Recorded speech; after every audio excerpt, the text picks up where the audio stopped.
when we did our interview with Dusty Rhodes, we talked with Dusty about your matches with Magnum, and he said there was sort of a professional rivalry between you and Magnum. Was that a shoot, or is there a story behind it?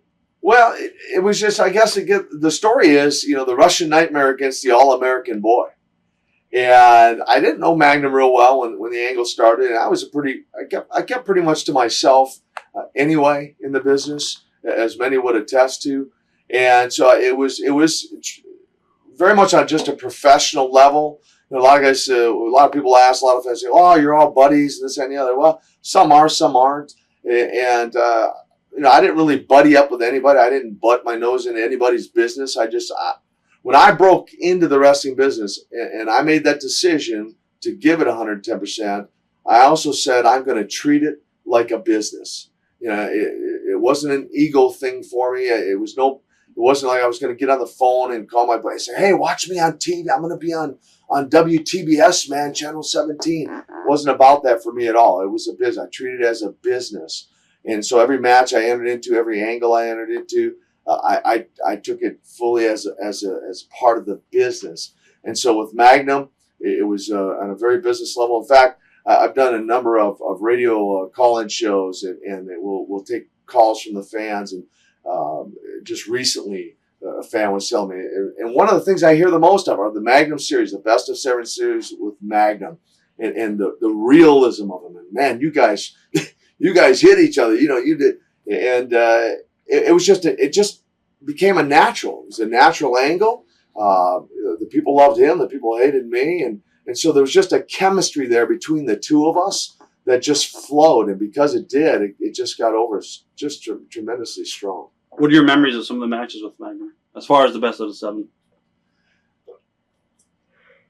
I think the whole storyline, the going up 1-0, 2-0, 3-0, and the people, how behind Magnum the people were, how much they loved him, and when he won that first round, because they weren't sure. It was so I had become such an overpowering force. They weren't sure he could even win a match when it became 3-0.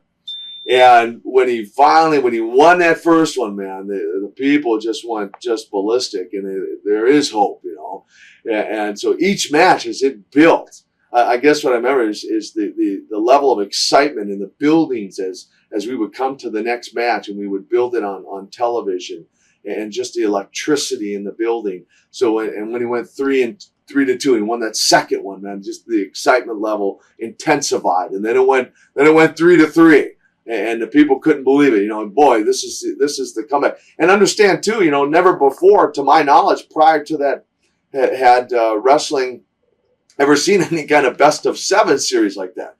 2 out of 3 falls, this and the other. And so when it came down to that 7th and final match, the tension was immense in the Charlotte Coliseum that night, and it couldn't have played out any better with the use of the chain. And as many would remember from the video, when we used that chain, and the chain just like a snake just slinked out of the ring, so that the referee couldn't. That was totally unplanned, but it couldn't have been any better planned. And the way they captured it on video, which is totally unplanned, but again, it couldn't have been any better planned. Best of 7 series, without a doubt, are some of the most memorable moments with my matches with Magnum. Right. Who are some of your other favorite opponents? You guys worked a lot with Rock and Roll Express. Rock and Roll Express, and we had some tremendous matches with them. I really enjoyed working with those guys. Ricky Motorn was a phenomenal worker in the business, and could and would do anything you asked of him. And all these guys were instrumental too in the building of my career because of their professionalism, because the fact that they were veterans in the business. The match is only as good as your opponent makes it, and because of their professionalism, we had some tremendous matches with one another. The people, I'll never forget a time years later, one of the guys who was then in the business came to me and said, I was just a fan in Greensboro on the Starrcade, man. It was you and Ivan against the Rock and Roll Express, and we were in the cage, and man, you shoved Ricky Motorn over the top of the cage out to the floor, and he was bleeding profusely, and I was in the stands with my girlfriend, man, and I bailed out of my seat, and I ran down. He said, I literally jumped over the barrier. I'm like, Ricky, you got to get up, man. You got to they're killing Robert in the ring. They're killing him. And he said the cops snatched me, man. And it took me. They were going to throw me out of the building. And my girlfriend looked at me and said, well, "Are you crazy? What are you doing, man?" But I think about those kind of matches, and what we had, the level of participation, even from the fan support, were just incredible. Some of the other memorable matches would have been with Nature Boy, of course, Ric Flair. I don't know that I could even isolate any one particular match with any of the guys. I'd have to say the Rock and Roll Express, the Road Warriors. Ric Flair, some of the matches, of course, the Great American Bash, that first one, the match with Ric Flair. I had some great matches with Lex Luger. I had some great matches with Ravishing Rick Rude. There were a lot of guys. Those probably stand out the most. Right. At the time at NWA, you guys did a couple shots, I guess, for Bill Watts with an angle with I guess it was Sting and Ultimate Warrior as they blocked the ring and the Russians attacked Bill Watts. What were your initial impressions of Bill Watts? Because he later became sort of your boss. Yes, the first thing that comes to mind is I thought as I was in the dressing rooms and hear him relating to the other guys in the business and whatnot, I thought, geez, I don't know I could ever work for this guy. That's why you never say never, right? I thought to myself, man, boy, if he ever talked to me the way he talked to some of these guys, I don't know, man. That was an initial impression, really. I thought to myself, I don't know that I could ever work for this guy. How do you compare his locker room compared to the NWA? There was a different, I guess I'd say, intensity in his dressing room, more of an edginess in those dressing rooms as compared to the NWA. There was quite a bit of more camaraderie in the dressing rooms. Everyone, not that the guys down there weren't working together or anything like that. I think just because of his demeanor and how he carried himself, there was just an edginess in their dressing room, different from the NWA. At the time, I guess it was like late 86, 85, when I guess Vince was buying a lot of talent and stuff like that. Did the World Wrestling Federation ever put fillers out? No, not particularly. The closest I probably ever came to considering the WWF was when Crusher Khrushchev had made the decision he was going to leave the NWA and he was going to go up there, and they came up with the idea of demolition, and Crush had wanted me to go and be his partner as demolition. And I told him, I said, Crush, I said, I've worked hard and I've given a lot of effort into building Nikita Koloff. And to just go and give up that entire character and become a totally new character, and I can't do that. I just and I felt in one sense I did feel a sense of loyalty to Jim Crockett for giving me a break into the business and treating me as well as he did and taking care of me. And of course, Crush went on to beat Demolition and got Bill Eadie as his partner instead of myself, but that was probably the closest I came to entertaining any idea of working in New York. The only other time I would say is when the magazines were really pushing, what would happen if Hulk Hogan wrestled Nikita Koloff, and so they really were trying to push that angle. And so we get a lot of feedback from the fans from that, and that was about it. Were you watching their product at all at the time? Yeah, I did, right. And truthfully, I always felt it was, a tad cartoonish, if you will. Although I was nothing short of impressed by McMahon's genius in terms of marketing, and I, if hindsight's 20/20, looking back, boy, had I made the decision to go there, it may or may not have catapulted my career to a whole nother level. If you would have even considered bringing the Russian Nightmare, Nikita Koloff, and back then in those days, it was like neither federation ever existed, and so there was never even a mention of another individual, or if somebody did go there, their character did change, which is probably what kept me from even pursuing the idea of even going there, because of the hard work I put into developing Nikita Koloff. Well, Magnum TA then got into a car accident, correct? Yeah, a major accident, of which I was totally unaware of because I was in Japan on a tour in Japan at the time. And then I guess it was Dusty Rhodes' decision to turn you babyface. Well, what happened is I came back from Japan, and actually my first night back was in Philadelphia. Right. Flew right from Japan to Philadelphia, and brought me up into a small room, Jim Crockett and Dusty, and sat me down and said, I guess you've heard. And I said, heard what? And he said, Magnum was in a serious car accident and broke his neck, and it looks like he's going to be a quadriplegic. And I thought they were ribbing me, and I thought, you're kidding, right? And they said, no. They said, it's true. And so once they convinced me of that, and they said, that leaves us with a problem. I thought, well, and up to that point, Magnum and I had kind of been nemesis at that point in time. And Magnum was teaming with Dusty at the time in a lot of matches against the Four Horsemen. And he said, I said, well, what's up? He said, well, about 3 weeks from now, we've got a huge cage match in Charlotte that we've really been building Magnum and Dusty against two of the Four Horsemen. And that kind of leaves a void there. And we've got an idea. And I said, well, what's the idea? And they said, well, we're thinking about teaming up Dusty with you as his partner. And I'm like, wait a minute here. Russian Nightmare, American Dream. Kind of a contradiction of terms there, isn't it?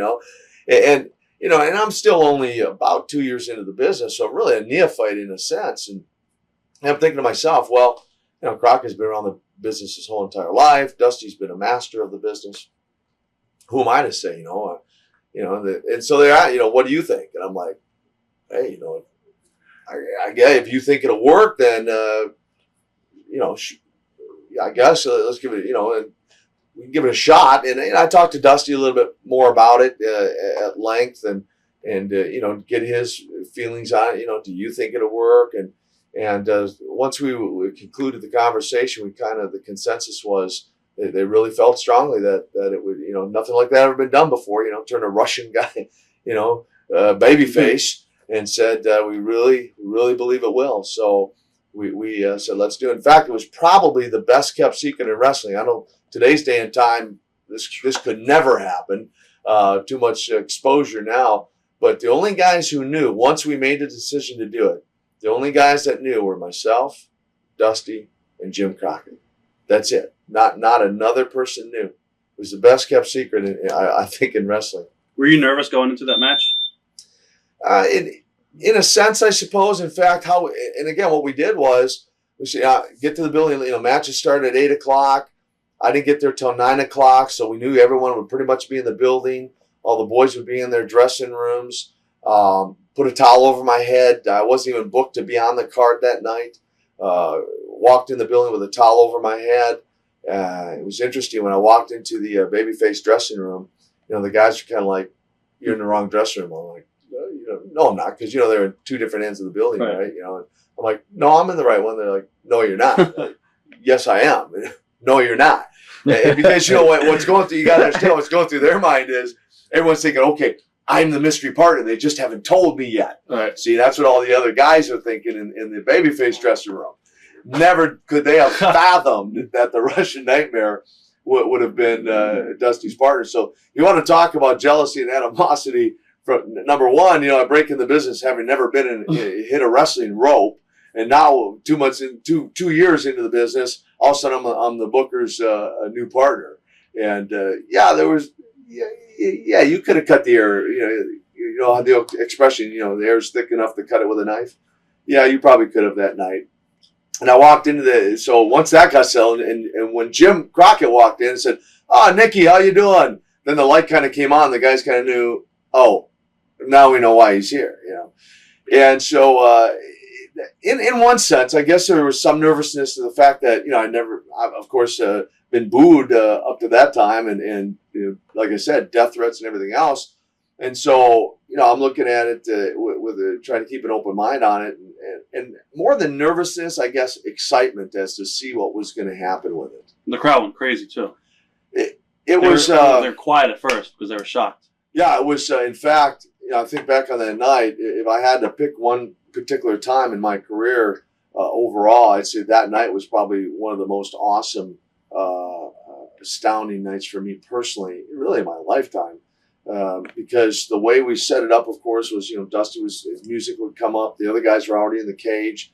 His music would come up, and he'd head out through the curtain to the ring, and I'd wait about, 10, 15 seconds, and then I'd come out behind him. And of course, there was a pop from the people when he came through the curtain. And then the minute I came through the curtain out of that babyface dressing room, like you said, it was just a lull, really just a hush. I mean, as was said, you could have heard a pin drop then. The people just didn't know what to think. Was I hired to attack him from behind and jump him or what? And as I trailed him all the way down to the ring, let him get in the cage, and Ole and J.J. Dillon jumped on him, and I stepped over the barricade and just paused and, and looked out among the people, and just even building the anticipation greater. Then stepped up onto into the doorway and paused again, and just looked around and then finally stepped through the ropes, and I paused one more time, a third time, before finally Ole Anderson turned and looked at me and started walking towards me. And when I tore into him, the old expression, the roof came off the building, the place just erupted. And we got the 1, 2, 3, kicked Ole out of the ring, and JJ bleeding and laying defeated. And it was unbelievable, really. I mean, 11,000 plus people for 15 minutes chanting, Nikita, Nikita, Nikita, and guys taking off their shirts and doing the most, the most muscular all throughout the crowd. It was astounding to see that type of thing, that transition of where they could go from wanting to kill me to in an instant just going ballistic and just being thrilled that I helped Dusty out. Right. Did you change your character as far as being on the road, like with fans? I did. I realized I needed to make the transition there now where I would start signing autographs and start being that good guy to people, and which was a change because, up to that point, I wasn't joking when I said it was natural for me to look mean, because I was pretty stone cold. No Steve Austin intended. I was pretty stone cold as far as so the gimmick was just a natural for me. And so that was a transition for me to now start, in a sense, kissing babies and signing autographs.